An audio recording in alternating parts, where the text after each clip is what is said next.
Hey everyone, welcome to the channel. In this video I will show you how to change object color in Photopea. So to start, let's choose our photo first. Alright, and from here, as you can see, we have our photo open. Now what you want to do is hover your mouse over this icon here that says new adjustment layer.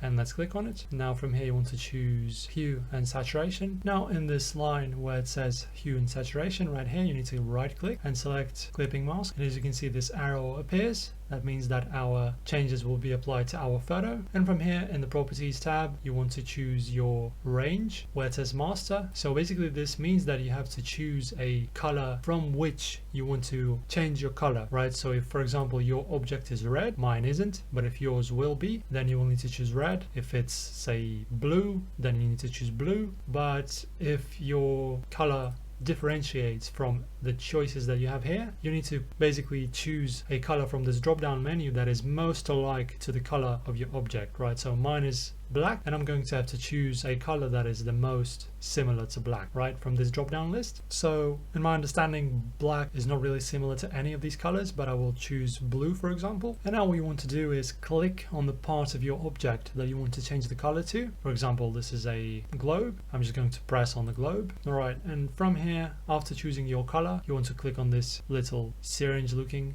icon, click on it, and then you need to click on the particular spot in your object to change its color. So I want to just click on the globe, and from here I want to just select the hue. So as my object is black, as you can see, it's not really doing anything. If it's the same for you, it's probably because you've chosen the wrong color. I'm going to choose another photo to give you another example. We're going to this button, then we go to hue and saturation, right click, clipping mask, press on this little button here, press on the object, choose red. As you can see, this fruit is red, and now as you can see, when I'm changing it, it now changes color. And you can adjust these sliders to adjust perfectly color for your object as much as you want. So this is how you do it, guys. Very easy. Do not forget to press the like button, subscribe to the channel, and I will see you in the next one.